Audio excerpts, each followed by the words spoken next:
Mejor. Hola Pablo, ¿cómo estás? Bueno, gracias por este rato. Bueno, estamos acá para conmemorar en realidad el Día de las Enfermedades Raras y nos pareció súper interesante poder hacerlo a través de todo lo que implica la tecnología en el mundo de la salud, que hoy para nosotros es un gran desafío y todos los que estamos en salud, cómo la tecnología va modificando la salud. Claro, claro. Bueno, primero agradecerte, Jorgelina, este espacio, la invitación. Siempre dialogamos, pero bueno, este es un espacio particular, así que te agradezco. Bueno, sí, mi nombre es Pablo Poza. Yo tengo 56 años, hace ya más de 35 años que trabajo con la tecnología y y me encanta este tipo de charlas porque desde mi perspectiva la tecnología no es un fin en sí mismo, sino es un medio para resolver desafíos de negocios. ¿Sí? En este caso, entre comillas, desafíos, el negocio, enfermedades raras, salud, todo lo que tiene que ver, ¿no? Y cada organización tiene su desafío de negocio. Entonces, la impronta mía, mi área de incumbencias de lo académico y cuando hago consultoría, es entender en cada proceso de negocio, en cada industria, cuáles son los desafíos de negocios que tienen y cuál es la tecnología idónea para resolver esas problemáticas, esa realidad de las organizaciones. Desde ya que yo les diría en los últimos 5 años, la tecnología que más relevante y la cual todos hablamos es la inteligencia artificial y por consiguiente los datos. Pero se imaginan que a lo largo de mis 35 años de experiencia laboral ha habido diferentes tecnologías, con lo cual digo, no quiero presentarme como agnóstico a la inteligencia artificial, pero es hoy la tecnología. A lo mejor tenemos esta charla en 5 años y será sobre otra tecnología, ¿no? Pero lo que sí va a ser permanente son las enfermedades raras. Entonces, ese es mi approach, entender bien esa organización, ese proceso, cuál es el área donde ustedes trabajan. Entonces, después sí, entendiendo esos desafíos, buscar cuál es la tecnología más idónea para ese negocio y organización. Así que ese es un poco lo que yo hago académicamente en el IAE a través de diferentes programas de inteligencia artificial, estrategias digitales, no sé, imaginando el futuro. Son distintas materias y programas y contenidos que voy acompañando en lo que llamamos educación ejecutiva, que es a lo que se dedica una escuela de negocios como el IAE. Ese es un poco mi background. Me encanta que lo plantees así porque a ver, este problema, el problema de las enfermedades raras, que en el fondo es el problema de la gente, ¿sí? De aquellos que padecen y que tienen un dolor, es transversal y eterno en el tiempo, ¿no?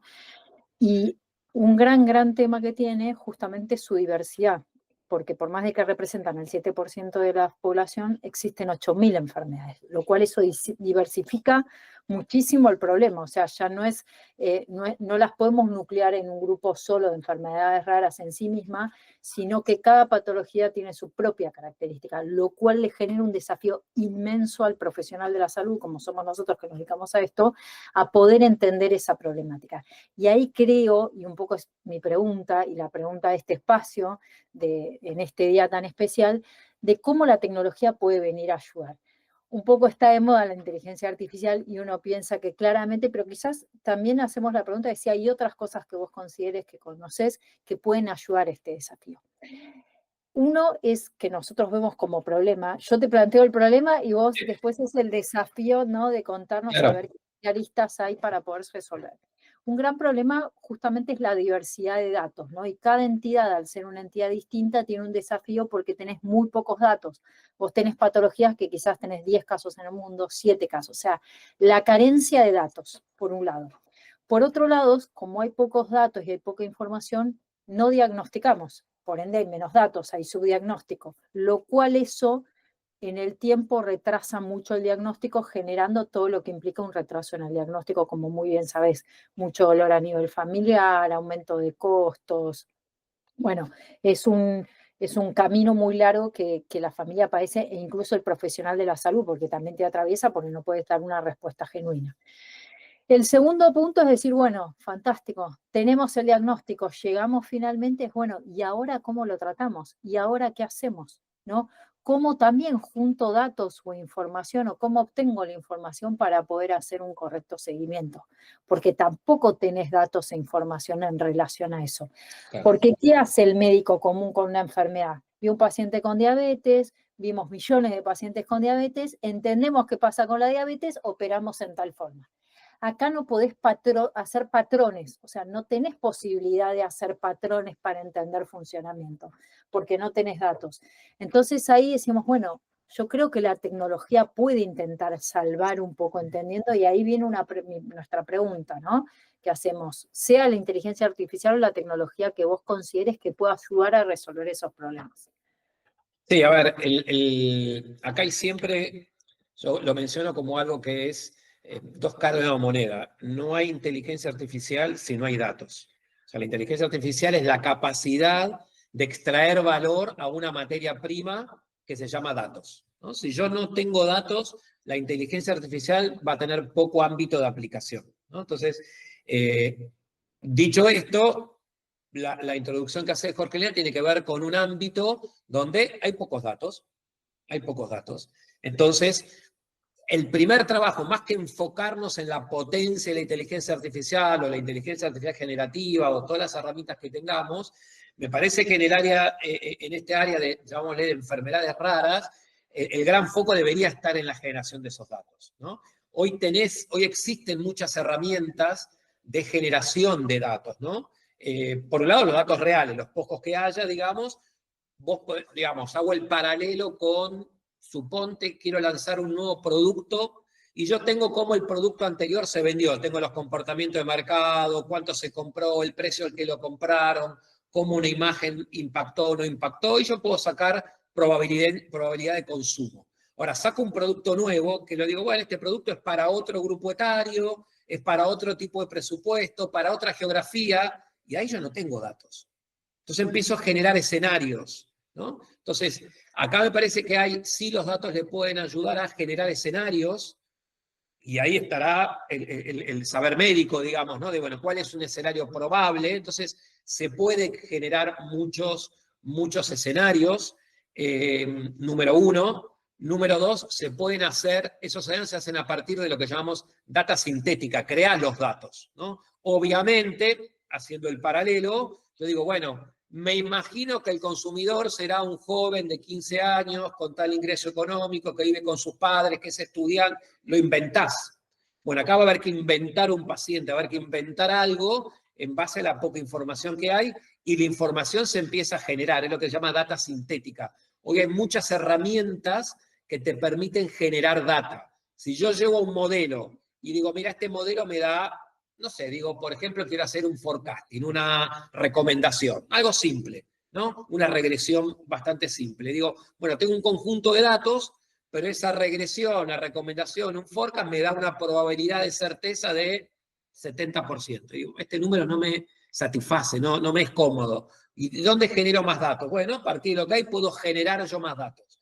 Entonces hay todo un trabajo hoy que se llama data sintética, de generar datos a partir de lo que hay, de escenarios, de proyectar cuál es el consumidor o ese paciente, ¿no? Y obviamente estoy en un área de crear, definitivamente, con su probabilidad de ocurrencia. Hoy existe esa posibilidad con las herramientas de generar datos donde no hay datos o no hay datos suficientes.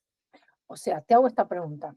Yo tengo una patología que tiene 10 casos en el mundo y tiene un patrón muy incipiente, pero puedo ver que tiene algo. Si yo lo replico y multiplico, esa es Claro. una forma de generar esta Y así data. como yo genero 20 consumidores, puedo generar 20 nuevos pacientes con, de vuelta, ciertos comportamientos. Y ahí es donde empieza tu saber médico. Digo, mirá, esta enfermedad rara en 5 de los 10 pacientes les impacta la temperatura. Digo, una barbaridad. ¿No? Y entonces vos empezás a generar tipos de pacientes. Mirá, de los 10 pacientes hay 2 donde la alimentación los impacta, y dentro de la alimentación el exceso de vitaminas, no sé. Y entonces vos empezás a generar esa data. Obviamente no están esos 2 pacientes, los vas a inventar. Después se darán con la realidad, y bueno, el paciente número 11 tendrá una probabilidad de similitud, de match, con esos que vos creaste. Dice, mira, el nuevo paciente, el 11 que me apareció, es parecido a, y ahí haces un matching, ahí sí la inteligencia artificial te va a ayudar. Mira, este paciente es parecido a, se está comportando según este patrón que vi en estos poquitos, pero generé muchos más y va por acá. Entonces, eso es lo que va a haber, pero Todo eso, Jorgelina, Ignacio, de vuelta, vamos a estar trabajando con niveles de certeza, ¿no? Trabajamos con probabilidad de ocurrencia, llevando un extremo simple para que todo el mundo lo entienda. Cuando uno pone Netflix y te dice, porque viste tal película, te recomiendo tal película, entre paréntesis te dice 87% que te guste. Bueno, esto va a ser lo mismo. Este paciente va a ser un X porcentaje parecido a, ¿no? Claro. Y ese es un algoritmo de matching, a los que vos inventaste en función de esos pocos patrones que vos tenías. Que vos tenías. Perfecto. Exacto. Entonces, la pregunta tuya hay una esperanza. Digo, bueno, pero ahí va a ser tu decisión de negocio. Me siento confortable como investigadora, médica, research, etcétera, con esta probabilidad que este paciente es 82% parecido. Ese número de certeza a mí me es suficiente para empezar a lo que vos decías después como número 2, diagnosticar. Claro. No, mirá, Pablo, 82, todavía tengo un 18% que es muy riesgoso. Bueno, elevemos ese 82 a más patrones, más data sintética, inventemos nuevos roles, mira, era la temperatura de alimentación, puede haber, mira, aquí encontré que hay 3 que la edad a lo mejor es un condicionante de aparición de esa enfermedad rara, o la herencia genética de algún familiar, y inventás otro posible número 11, digamos, ¿no? Entonces, ahí eso siempre es como digo yo, una decisión de negocio. A lo mejor uso la palabra negocio y no es la mejor palabra, pero digo, es la decisión tuya de decir 82% a mí me satisface como investigadora para continuar en el diagnóstico, por ejemplo, que es tu próxima frontera de trabajo. ¿Sí? Y entonces ahí verás, ¿sí? De vuelta, yo para que venga una fintech y me recomiende mi próxima inversión, con que me diga 80% está muy bien. O que venga Netflix y me diga 70%, total, la empiezo a ver, si no me gusta la pago y no hay costo.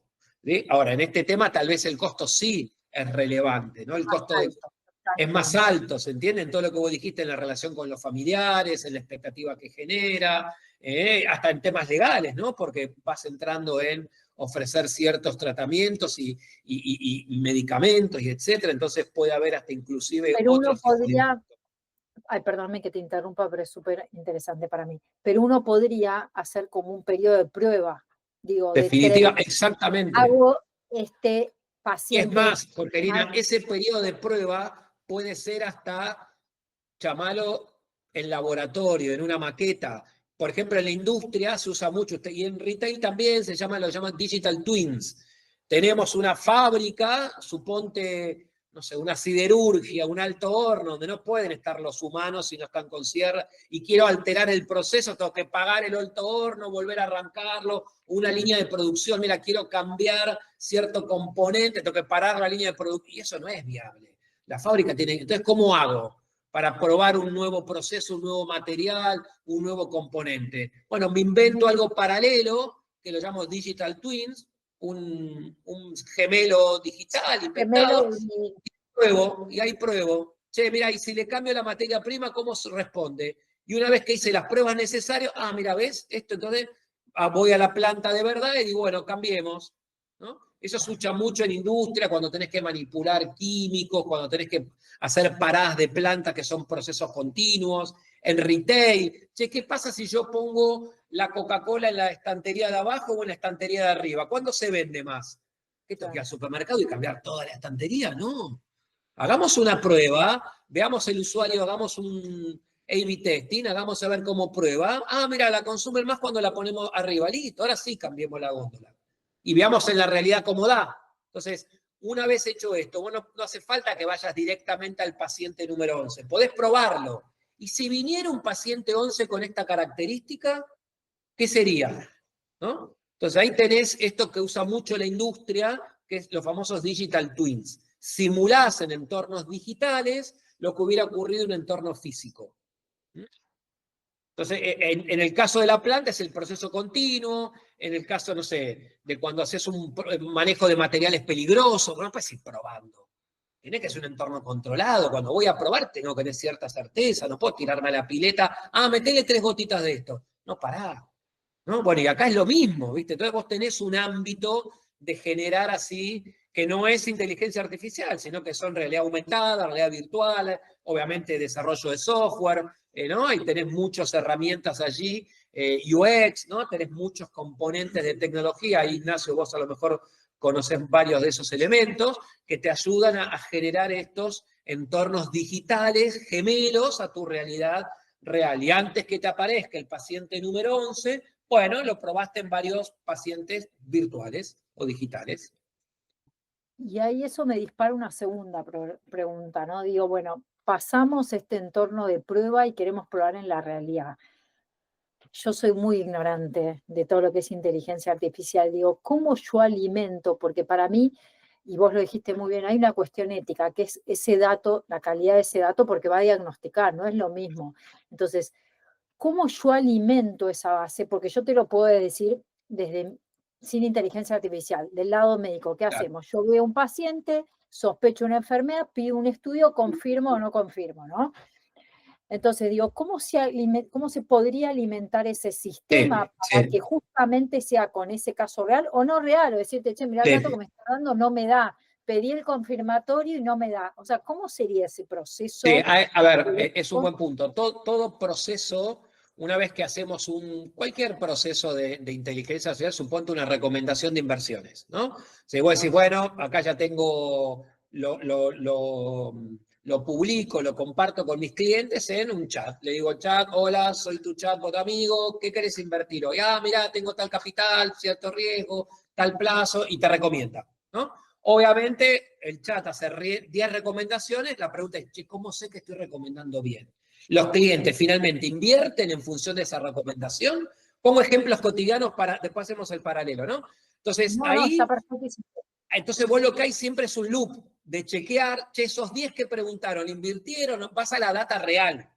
Al final del día le preguntás al inversor potencial, hola, ¿cómo te va? Nos preguntaste por chat, ¿te recomendás? ¿Invertiste o no invertiste? Y eso los haces porque el tipo entró a la app, invirtió o no invirtió. Haces la trazabilidad y cerrás ese loop.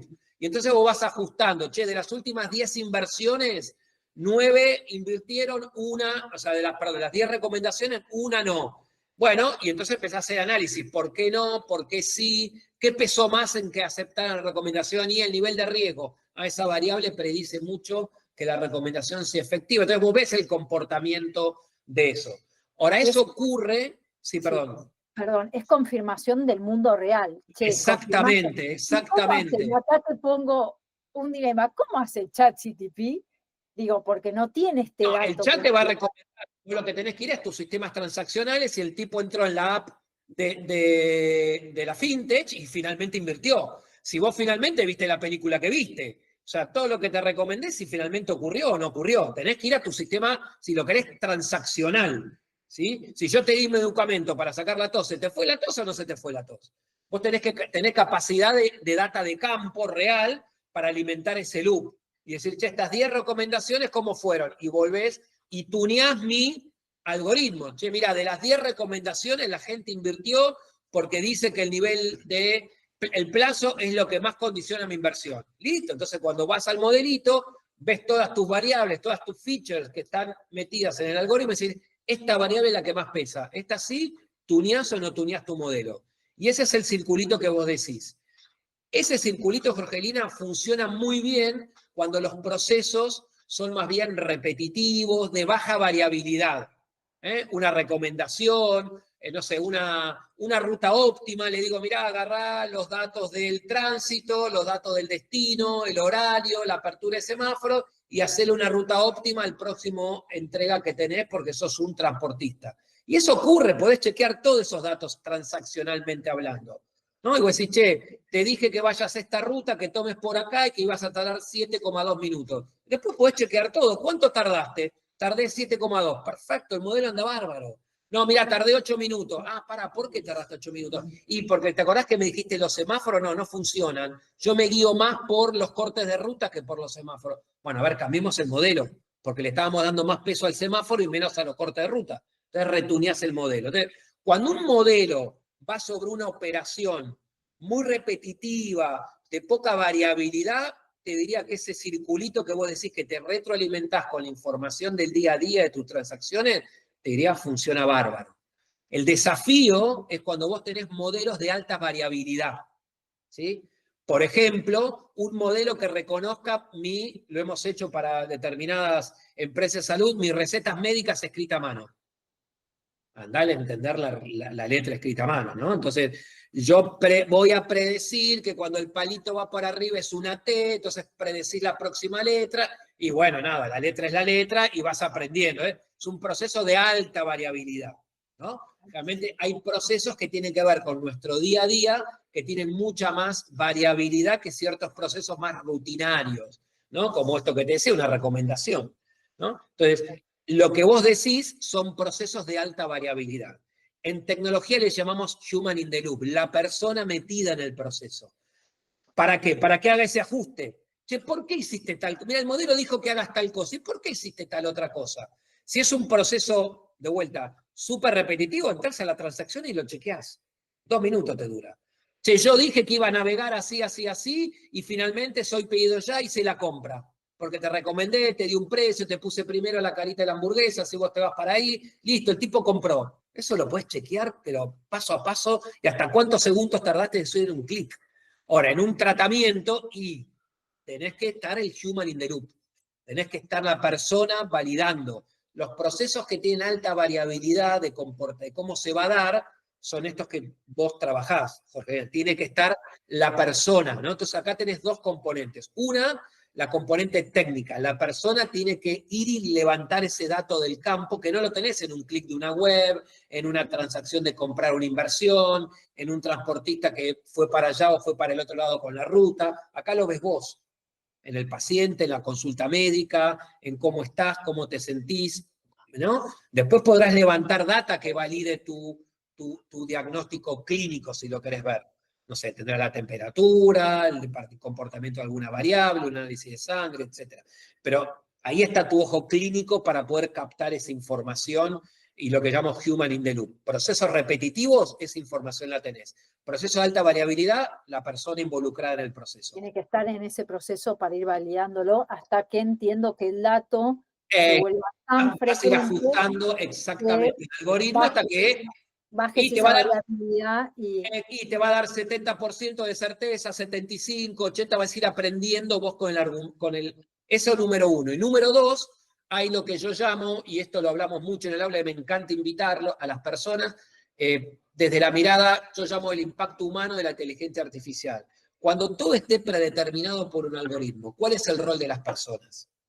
¿No? Y eso para mí, obviamente, en un proceso de vuelta muy rutinario, che, soy un abogado, tengo una sentencia y la tengo que analizar. La verdad, no hay mucha variabilidad. La analizás 2 minutos. Ahora, cuando es un diagnóstico médico, y vos tenés más incumbencia allí. Entonces ahí está la otra mirada, que es la persona, y vos hablaste mucho de eso, de ética, el comportamiento de la persona, esto he escuchado cuando uno está en proceso de investigación que le hacen el medicamento correcto a un placebo, los comportamientos son bien distintos. Entonces ahí es la persona. Entonces, digo, no, la palabra ética es como muy amplia, pero sí la persona involucrada en el proceso, ¿no? Donde eso es indelegable, no hay algoritmo que va a reemplazar eso, ¿no? Entonces, para mí tenés dos temas. Uno es proceso de alta variabilidad. En un proceso rutinario, la data viene de la transacción. Cuando es un proceso muy variable, la data la da la persona, vos, el diagnóstico médico, número uno. Y número dos, en procesos donde hay personas involucradas, eso es indelegable a la tecnología. Tiene que estar la persona. Y acá te pongo, vuelvo al chat ChatGPT porque es una herramienta que se usa demasiado. O sea, ¿cómo ves vos porque yendo a enfermedades raras en particular, Sí, la realidad que sabemos que hay muy poco dato, ¿sí? Esto es sí. así. Por ende, cuando vos consultás, las pocas veces, porque yo no es algo, no te voy a mentir, no es algo que uso mucho, pero las pocas veces hay un margen de error que es alto. De hecho, justo estamos trabajando en una investigación al respecto. Nosotros estamos desarrollando una herramienta que es un bot para diagnóstico y justo estamos, no es entrenándola, sino agregándole datos muy Bueno, finos a la bibliografía y lo queremos comparar contra ChatGPT. Lo que estamos viendo incipientemente es que hay un margen de error muy alto. Mi pregunta es, digo, esta herramienta con estos datos de un uso masivo, Cuando yo le pongo datos que no puedo entrar al humano en esta confirmación, o sea, ¿cómo juega eso? Porque Sí, ahí... ahí sí. Una cosa es la inteligencia artificial, que al final del día no deja de ser un cálculo probabilístico, digamos, una regresión, ¿no? Es la probabilidad de ocurrencia en función de ciertas variables y cierto comportamiento que lo entreno con un set de datos que yo le doy. Y ahí va, más complejo, deep learning o redes Machine neuronales, más learning, simple machine learning, regresiones, clusterización. Pero eso no deja de ser, lo simplifico, como digo siempre, esta es la parte que yo me peleo con los tecnólogos, digamos, ahí está la parte que no me hago muchos amigos, pero es bastante más simple. Ahora, cuando vos entras en ese mundo de la inteligencia artificial generativa, la misma palabra te lo dice, está creando, está inventando. Digo, ¿cómo acoto ese grado de invención? Esa discrecionalidad que en la inteligencia ya lo tenía acotado, porque yo le daba las variables, yo le daba los pesos a la variable y yo le daba los datos. Acá no. Acá no le estoy dando ni las variables ni los datos. Eso ya está embebido en el modelo fundacional que utilicen, no importa si es Anthropic, es ChatGPT, es Gemini, no importa cuál. Ya viene dado el modelo, vos no lo armaste. Entonces, ahí lo que yo sugiero generalmente es no quedarte en el prompting, en preguntar y tunear, sino ir a la instancia siguiente, que es lo que es RAG. RAG es la instancia en la cual vos le pones lo que llamamos warrail, bordes a eso. Lo que vos dijiste, le doy mis datos, ¿sí? Le pido las fuentes, saco este dato, no me lo pongas, no considere la fuente A, pone esto, lo que te da lo chequeás, ¿no? Porque claro. lindo. O sea, ahí ese loop en realidad humano lo hace el que consulta, ya no lo hace, ¿no? Hay Digo, intervención humana. Todo muy lindo el ChatGPT cuando le digo, hacemos una canción como Coldplay y me hace cualquier cosa, porque cualquier cosa está bien, la canción son canciones, no están bien ni mal, te pueden gustar más o menos. Esto está fantástico el ChatGPT. Hacemos un dibujo de Pablo, Jorgelina, Ignacio jugando al fútbol y va a estar buenísima. Todo está bien. Ahora, cuando vos le pedís un diagnóstico, algo que tiene que tener cierto rigor científico, entonces ya el estadio de prompting no va, que es el primer uso de la inteligencia artificial generativa. Tenés que ir bueno, al pero segundo se punto. usa, esa es la preocupación, se usa así. O sea, Bueno, es son que pocos está los muy que bien. De vuelta, encuadran, ¿cuál es ¿no? tu desafío de negocio, Jorgelina, a resolver? Claro, No, mirá, yo soy un creativo de publicidad que quiero hacer unas nuevas imágenes para... Listo, quédate con el prompt, está buenísimo. obvio. No, yo quiero hacer, Pablo Poza, un nuevo programa en el IAI, quiero hacer un índice. Preguntale, ningún problema. Armátelo, después vos lo terminás de definir. Ningún problema. Ahora, cuando vos ya necesitas tener cierto rigor científico, manejarte en ciertos ámbitos, todo bárbaro la información de Internet, de la web y todos estos datos con el que está armado los Foundation Model, pero yo necesito esto. Entonces, eso ya es la segunda en el uso de la inteligencia artificial generativa, es lo que es RAG, ¿no? Que entonces vos ahí usás prompting, pero hacés lo que usamos Warray, le das tus datos, validás las fuentes de información. Esto es un tema que te lo da solo la práctica. No todos los modelos son iguales. Hay algunos modelos que son óptimos en costos, hay algunos modelos que te responden más. Hay otros modelos que te responden más cortito, porque atrás hay todo el tema de token que tienen costo final. Entonces, no es lo mismo usar ChatGPT que Claude de Anthropic, que usar Gemini o que usar DeepSeek que salió ahora. Cada modelo tiene su objetivo. Entonces, acá también otra sugerencia, que si vas por ese camino, inteligencia artificial generativa, no uses un solo modelo. Nosotros, de hecho, usamos 2 o 3, hasta para cosas básicas, que es todo esto que hablamos de chat with your document, ¿viste? Cuando vos hablás con los documentos, vos tenés una base de conocimiento y le preguntás, hola, ¿cómo te va? Mira, soy Pablo, contestá, decime, y hablá, ¿no? Un manual de usuario, suponte, ¿no? O mis políticas comerciales, tengo un cliente y le tengo que vender. Che, ¿cómo era que se vendía? Y le preguntás a tus documentos, ¿no? Bueno, todo eso hay distintos, usamos varios modelos, no nos quedamos con uno, porque no todos te responden igual, ¿no? Entonces, lo que sugerís, Jorgelina, está muy bien en la medida que estés en técnicas de RAG, chequees varios modelos, ¿no? Y valides, obviamente, la fuente, ¿no?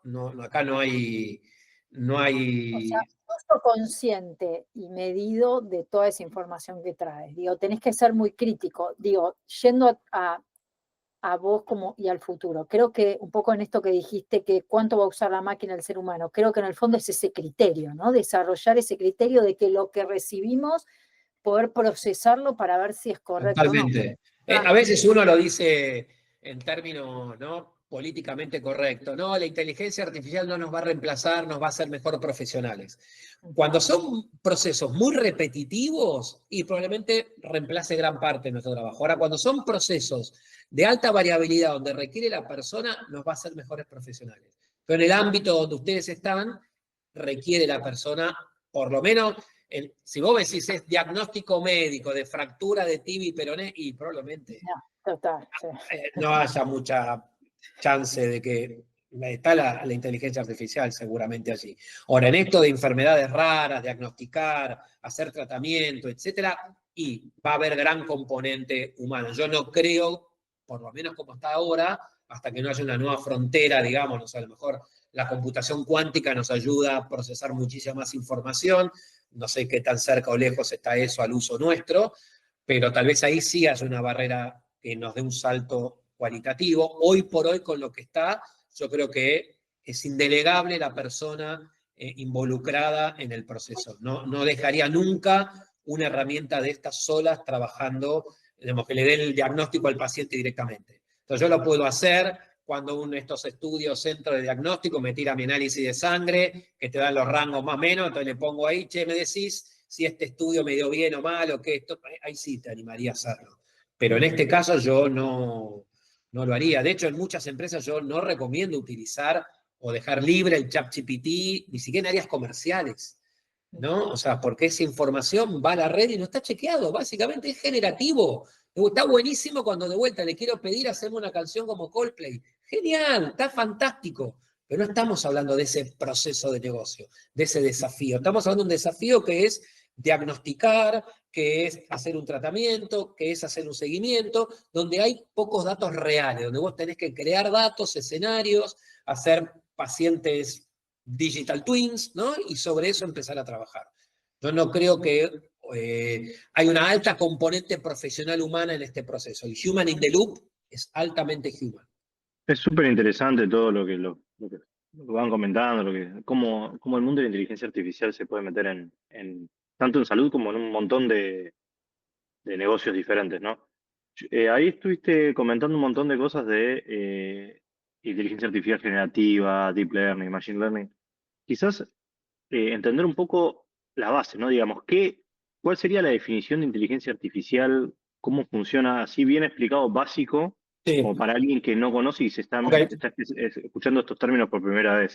Sí, está muy bien.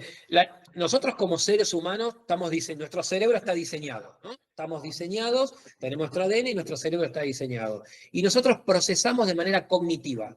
Entendemos el entorno, nos enojamos, nos divertimos, sentimos, ¿no? Reaccionamos rápido, soy más racional, somos cognitivos, ¿no? Y hay otros procesamientos de información, no sé. Cuando yo entreno un perro y le digo, dame la pelota, me trae la pelota y lo premio o no, eso es conductivo-conductual. No es otro tipo, pero nosotros somos cognitivos, ¿no? Bueno, la inteligencia artificial es un procesamiento de información que emula el procesamiento cognitivo de los seres humanos. Eso es lo que busca hacer la inteligencia artificial. Por eso dice, nos va a reemplazar y nos asustamos, ¿no? Y pensamos en Terminator y todas esas cosas, nos van a reemplazar las máquinas. Claro, porque lo que busca la inteligencia artificial es emular el procesamiento cognitivo con el cual está diseñada la mente de los seres humanos.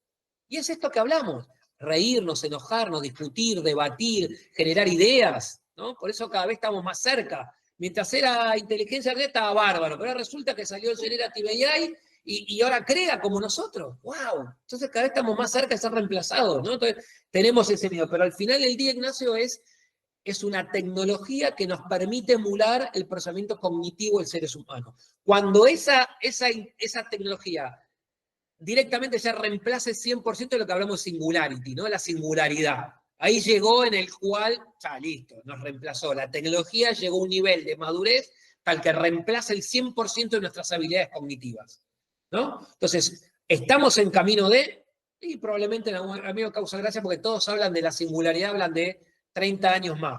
Hoy en el 2025, dicen, no, en 30 años va a llegar ese momento de singularidad. Lo mismo decían en el 2024, en el 2010, en el 2000, siempre más 30 años. Es como Rolling, siempre se va moviendo 30 años, con lo cual, ver para creer. Pero es cierto, en un momento va a llegar, ¿no? La tecnología va avanzando pero ese es el momento. El origen de la inteligencia artificial es muy simpático. No sé si vieron la película El Código Enigma, ¿no? Donde descubrían. Escuché, pero sí. Sí, donde descubrían el código de los nazis, ¿no? Cómo se comunicaban, etcétera. Sí, ese es el, sí, me encantó. Sí. Bueno, y era un grupo de científicos matemáticos, básicamente ingleses, ¿no? Dirigidos, liderados por Alan Turing, donde lo que hacían era descubrir fórmulas matemáticas. ¿Qué es esto? Bueno, y era un código, nada del otro mundo, pero claro, matemáticamente. Y si vieron la película, era toda una cosa de electrónica, de lamparitas, de enchufes que entraban y venían, ¿no? Y los tipos finalmente descubren el código Enigma y, bueno, gran parte de la guerra se la deben a ellos.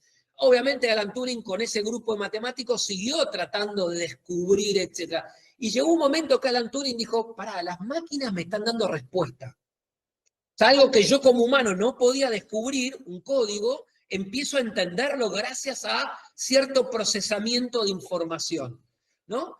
Pero hoy, claro, está limitado y la película lo ves como una sala entera de madera con lamparitas. Claro, no estaba la tecnología disponible. Pero Alan Turing dijo en un momento, va a haber un momento en la vida que yo le pregunte a una máquina y la respuesta que me dé va a estar tan buena que no me voy a dar cuenta si me lo está respondiendo una máquina o un humano. Ese día va a haber inteligencia artificial. Ese es el famoso test de Turing. Cuando uno haga una pregunta y no se dé cuenta que esa respuesta te la está dando una máquina o un humano, ahí hay inteligencia artificial. Ya nos empieza a pasar, ¿no? Chateamos y no sabemos si estamos hablando con un humano o con otro. ¿Sos una máquina? Y le preguntamos, ¿no?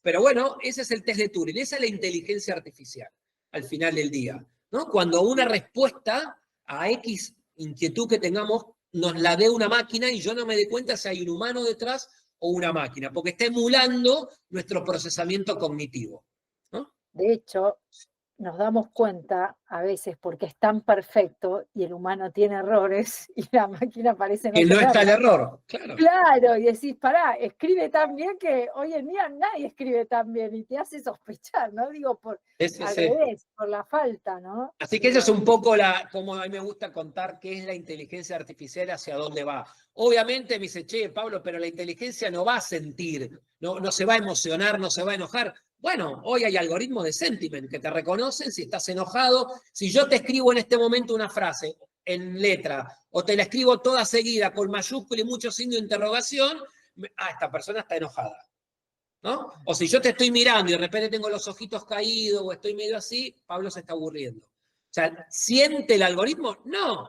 pero puede identificar que la otra persona está procesando sus sentimientos, su cansancio, su enojo de alguna manera.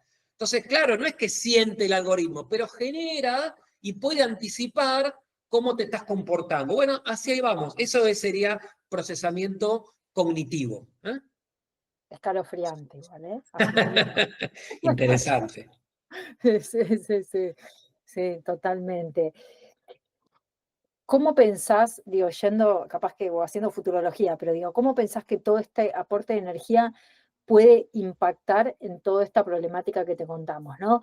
Digo, ¿y cuánto tiempo? Porque el hecho, volvemos a lo mismo, hay una parte que es esto de la alta variabilidad que vos dijiste, que tiene que estar el humano interviniendo, así que claramente sean procesos bastante más lentos que quizás en procesos de baja variabilidad. Entonces, si pensás que a futuro, digamos, nosotros tenemos la chance de que la inteligencia artificial genere datos reales, porque ya sabemos, por ejemplo, con el ChatGPT, si no es estructurado, sí, va a generar datos, pero es generación de datos, que no sabemos si ese dato es preciso o no y hay que corroborar. No sé si estoy aprendiendo bien lo que dijiste y lo estoy replicando. No, está súper, súper. La duda es esa, es cómo pensás que esta evolución y cuán rápido no pensás que puede ayudarnos en este camino, o si sigue siendo todo muy lento, porque investigar es lento, digamos, ¿no? Rechequear la información, ver si el paciente hay una evolución natural de la enfermedad. Entonces, si pensás que esto puede ser como un camino, o sea, como si la tecnología nos puede ayudar en esto en el mediano, largo plazo. A ver, primero, la inteligencia artificial hoy es un hype, digamos, ¿no? Como decía, está de moda, entonces todos queremos saber. La inteligencia artificial va a ser lo que llamamos GPT, una Generic Purpose Technology, una tecnología de propósito general. Así como hoy usamos la luz Y ya ni sabemos de qué central viene, la subestación, si son 200... Lo único que hacemos es prender y apagar, y pagar la factura a fin de mes. Pero nadie se preocupa quién es tu proveedor, ¿sí? La prendemos y la pagamos, nada más. Ahora, cuando arrancó la luz fue toda una revolución, ¿no? La primera calle en Chicago creo que fue, el primer hotel en Nueva York, andar cambiando toda la... dejar de un montón de gente de trabajar, que los cebos, las velas, desarmó una industria, creó otra industria, o sea, fue toda una revolución tremenda, ¿no? Entonces, pero hoy ya nadie duda. Yendo más a hoy en día, nos pasa con las tecnologías cloud. Nosotros yo hace casi 10 años que trabajo con tecnologías cloud. Cuando vos antes tenías, nadie ponía un DNI, una tarjeta de crédito, ¿dónde va? Che, ¿quién lo cuida? ¿Me van a hackear? Hoy tiramos datos, nuestras fotos, nuestros DNI, toda la nube. ¿Dónde está el nube? Y nos quedamos re tranquilos, no tenemos ni idea que es la nube, pero ya está, es una tecnología, convivimos con eso y está fantástico. Lo mismo con la conectividad. Antes teníamos 3G, 4G, entrábamos a los bares donde estaba el logo de Wi-Fi, entonces preguntamos, ¿tienen Wi-Fi? Listo, entrabas ahí, te tomabas un cafecito. Hoy estamos conectados. Nadie pregunta. En todo caso, tenés 4G o 5G, nadie pregunta. Asumimos que estamos conectados. Entonces ya transicionamos esa adopción. Pero son tecnologías de propósito general, la energía, las tecnologías cloud, la conectividad. Bueno, inteligencia artificial está en ese camino. Pasa que hoy lo estamos transicionando, lo estamos adoptando, ¿no? Pero de acá a un par de años va a estar ya, vamos a convivir y ni nos damos cuenta. De hecho, en muchos procesos ya nos damos cuenta. Por ejemplo, cuando prendo Netflix y veo una película. O sea, o cuando entro a Mercado Libre y te dicen, porque compraste estas zapatillas, te recomiendo los cordones y vas y compras los cordones. Y estás esperando que te recomienden, ¿no? Entonces, nada, ya estamos conviviendo, pero es una tecnología de propósito general. No va a ser ni para expertos, ni para personas tequis, para todos. Tecnología de propósito general, número 1. Número 2, hablaste de velocidad. La velocidad es parte de la tecnología. Las cosas ocurren rápido.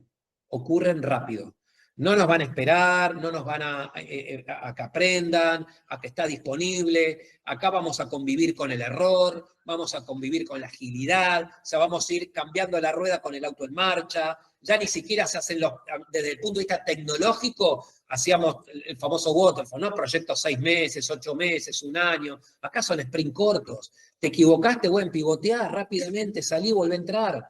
O sea, es totalmente distinto. La velocidad no tiene que ver con apurate, sino que tenés mecanismos de adopción mucho más rápidos. ¿Eh? De hecho, ni siquiera a veces digo, ni siquiera lo tenés que pagar, ni siquiera es CAPEX, es OPEX, porque es por consumo. Ni siquiera tenés que comprarte licencias, lo usás por uso, lo pagás por uso. Entonces, todo eso hace que la velocidad de adopción sea más rápido, ¿no? Entonces, tenés ese camino, ¿no? Es una tecnología que viene rápido. O sea, hace 2 años no sabíamos lo que existía ni lo que era el ChatGPT, hoy no podemos vivir sí, casi sin ChatGPT, y aparece hace 3 semanas DeepSeek y de vuelta vuelve a revolucionar todo y mañana será otra, y ahí va. Entonces esto viene rápido, esto es rápido. No te da tiempo, dame un par de meses para mirar. Y yo te diría que arranques. Anda arrancando porque no te va a dar tiempo. No te va a dar tiempo. Y esto yo lo veo, lejos de ser una amenaza, es una gran oportunidad. O sea, antes la tecnología era propietaria de las grandes corporaciones que tenían presupuestos, recursos idóneos, departamentos que te bajaban de headquarter los acuerdos globales con las grandes tecnologías, empresas tecnológicas. Hoy es al revés, bajaron las barreras de acceso. Entonces cualquiera de nosotros, cualquier pyme, cualquier estudio, no sé, de contadores, de 4 amigos, tienen acceso a esta misma tecnología porque está disponible. De vuelta, porque ni siquiera la tienen que comprar, ni siquiera tienen que esperar 6 meses, van probando. Entonces han bajado realmente las barreras de acceso y la velocidad, con lo cual esto hace que esté en nuestro día a día. No hay tiempo, hacelo. Es parte de tu trabajo. Tenés la compu, el teléfono, la virome, el cuaderno y la inteligencia artificial. Y lo tercero, hablaste con los datos. Es la gran, yo hablo, y de hecho en mis clases lo digo al principio, es el nuevo activo de las organizaciones. ¿No? Las empresas estamos acostumbrados a trabajar con activos. La marca es un activo. Entonces hay alguien en la compañía que cuida la marca, tiene el manual de marca, te dice cómo usarlo, si es fondo blanco, usala de esta manera, si es fondo negro, usalo de esta manera, y alguien la cuida. Genial, y todos vamos ahí, nadie lo duda, nadie se le ocurre meter una marca, vas y preguntás. El dinero es lo mismo. Para eso hay un CFO que gestiona el dinero, hace acuerdo con bancos, acuerdo de corto plazo, de largo plazo, tasa de corte. Si vas a hacer un caso de negocio, te dice a qué tasa de corte lo vas a hacer. Y alguien cuida el activo que se llama dinero. El talento es lo mismo. Hay un director de recursos humanos, una directora que te dice cómo seleccionar talento, cómo incorporarlo, cómo retenerlo, cómo hacerlo crecer. A nadie se le ocurre al área de logística ir y contratar a una persona. Vas y le pedís a ellos. Hay un activo que se llama talento y alguien que lo gestiona que se llama recursos humanos. Bueno, los datos es exactamente igual. Es un activo estratégico de la compañía y como tal tenemos que preocuparlo por ir a buscarlo, por retenerlo, por cuidarlo. ¿Qué significa en datos? Darle seguridad, limpieza de datos, la raw data o generar data sintética, hacerte ingesta de datos, disponibilizarla para que todos la usen, como hace el CFO. El CFO se da vuelta con 10 bancos y a lo mejor saca 2 líneas de crédito y se la traduce a la gente para que la use.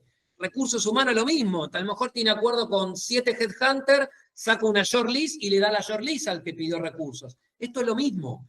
Bueno, le puedes dar el dato con 8 caracteres alfanuméricos. No, se lo tenés que dar de manera tal que lo pueda leer y disponible con una API para que lo pueda consumir. Bueno, ese es el rol de los datos. Toda organización tiene que empezar a entender que los datos es un nuevo activo y como tal lo tenés que gestionar. ¿Para qué? Para que con herramientas como inteligencia artificial le extraigas el valor. Eso te diría, serían los 3 elementos. Tecnología de propósito general, la velocidad de adopción, esto ocurre rápido, hay herramientas para que lo puedas hacer. Y número 3, los datos como un nuevo activo.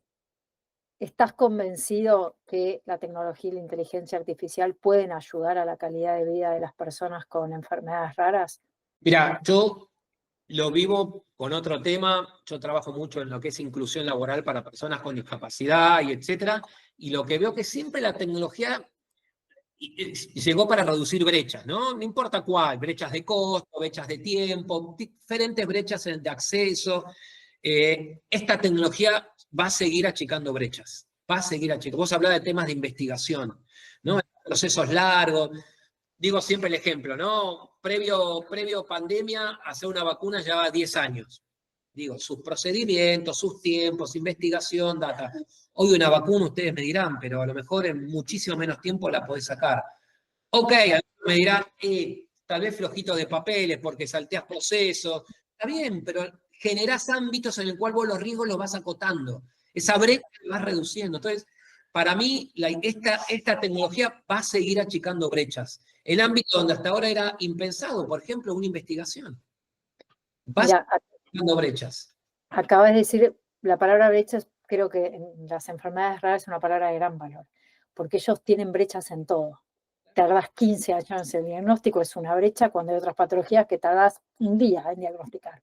Entonces, lo mismo, el tratamiento, no encontrar un médico, no sé dónde hay un médico, achicar esa brecha y tener una plataforma que te diga a tu experto dónde está, es achicar brechas. Y achicar brechas es dar esperanza. Así que si la tecnología viene a achicar brechas, Sí. la verdad que nos tenemos que, yo me voy con mucha satisfacción de este encuentro, entendiendo que tenemos que aliarnos, amigarnos. Creo que es eso lo que realmente se viene, porque necesitamos poder darle calidad de vida y sueños, ¿no? A la gente que tanto padece, que es para lo que estamos.